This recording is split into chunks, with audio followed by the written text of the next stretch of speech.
Hey everyone, how are you guys doing? Welcome to another Ask Henna Sooq series. Every Thursday I take your questions because you can ask anything about henna hair color and Ayurvedic hair care, and even if you have a question about henna body art, I got the answer for you. So if you have some questions that you really want me to answer for you, put them in the comments below and I'll be more than happy to answer them. And if you are in a bit of a rush and you want to answer like right in this moment, head to our website, hennasooq.com, click the chat feature and you can get in touch with one of our hair care experts and they can answer your question right on the spot and help you with anything that you need. So let's get into these questions. Let's see what we got today. All right, question one is from Annie Ann. She said, I'm desperately looking for remedies for my fine, oily hair because it's been thinning out a lot lately. Even if I don't dye it or don't stress it out with heat or any other heavy chemicals. I have just found out about amla and fenugreek and I'm wondering if I can make a hair treatment with them and cassia as well. Yes, you can do that. That will be a great mask. I think it's a great treatment. I would also recommend another herb that you probably will also really love is our Ziziphus powder. Add equal parts of all of that. That will be a really good, well-balanced, moisturizing hair treatment that you can leave in for like an hour or two and you will absolutely love it. Question number two comes from Heated. Sorry, this sounds dumb, but what do people mean when they say it's hard to lift the henna? Does this mean that you cannot use chemical dyes until you lift the henna? Or what if you just stop using henna, let's say for like 6 months, wouldn't the henna fade on its own? All right, so to answer your question, lifting henna usually has to do with chemicals. So meaning if someone wants to use chemicals and they feel more so like, especially professionals, you want to lift the henna out like and remove it and go lighter, like lift it, like bleaching it. That's basically what they mean by that. So it's very difficult to lift or aka remove henna, especially indigo too. That's where you hear the horror stories when the hair turns green.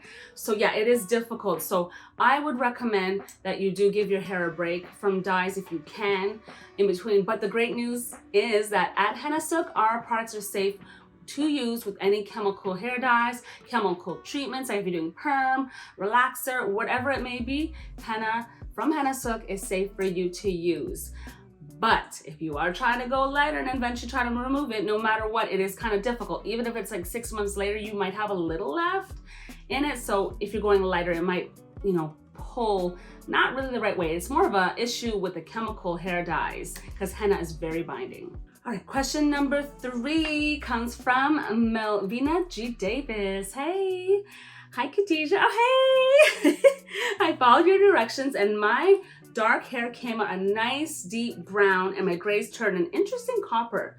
My friends love it, but I'm trying to get used to it. My problem is the dryness. My hair is now shedding and I believe it's because it's so dry.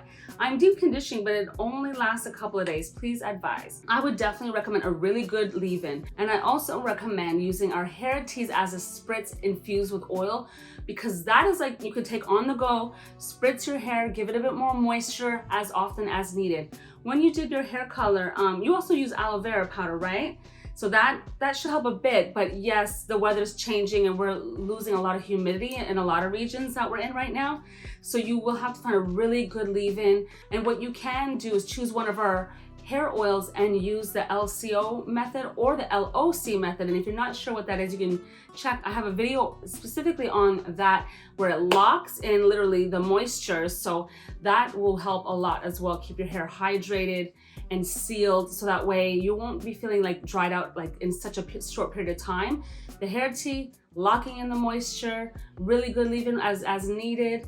And if you can get your hands on a steamer, even better. Like when you're doing your color treatments or any deep conditioning, try to get your hands on a steamer because that's gonna just push the moisture into your hair and it's gonna help a lot. So I hope that helps. Thank you guys for all these amazing questions. Remember, just ask in the comment below if you have a question and I'll definitely put that on my list to answer. And if you need an answer right now, go to the chat on our website at hennasooq.com and you can reach a hair care expert that can answer all of your questions and any other pressing matters that you have. We got you. All right, thanks.